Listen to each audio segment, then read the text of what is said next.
Hello दोस्तों, मेरे channel विचार के परिंदे में आपका स्वागत है। दोस्तों, धार्मिक मान्यता के अनुसार केदारनाथ को द्वादश ज्योतिर्लिंगों में 11वां माना जाता है।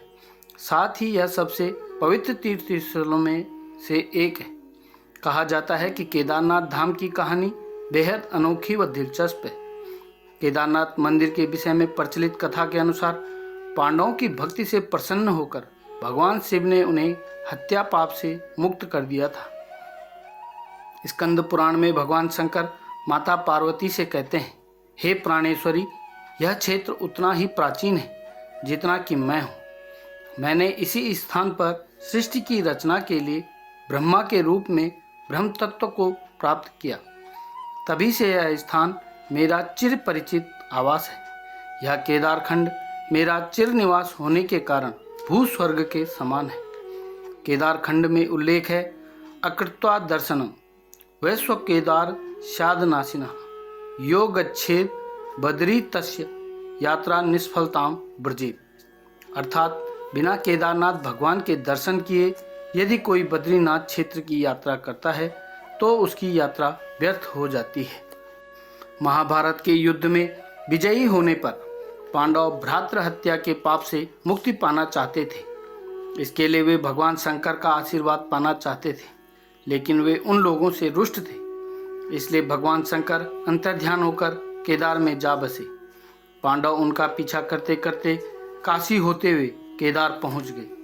भगवान शंकर ने तब तक बैल का रूप धारण कर लिया और वे अन्य पशुओं में जा मिले। पांडवों ने भगवान शिव को बैल के रूप में पहचान लिया, अतः भीम ने अपना विशाल रूप धारण कर 2 पहाड़ों पर पैर फैला दिया। अन्य सभी गाय, बैल और भैंसे तो निकल गए, पर शंकर जी रूपी बैल पैर के नीचे से जाने को तैयार न हुए। भीम बलपूर्वक बैल पर झपटे, लेकिन बैल भूमि में अंतर्ध्यान होने लगा। तब भीम ने बैल की त्रिकोणात्मक पीठ का भाग पकड़ लिया। भगवान शंकर पांडवों की भक्ति, दृढ़ संकल्प देखकर प्रसन्न हो गए। उन्होंने तत्काल दर्शन देकर पांडवों को पाप मुक्त कर दिया। उसी समय से भगवान शंकर बैल की पीठ की आकृति के रूप में केदारनाथ में पूजे जाते हैं। शिव के शरीर के अन्य अंग अलग अलग स्थानों में प्रकट हुए, जिन्हें पंच केदार कहा जाता है।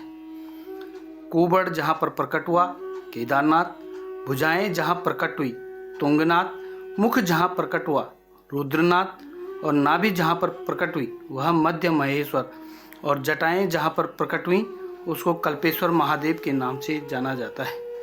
जय केदारनाथ। यदि जानकारी अच्छी लगी हो तो चैनल को लाइक और सब्सक्राइब अवश्य कर दें।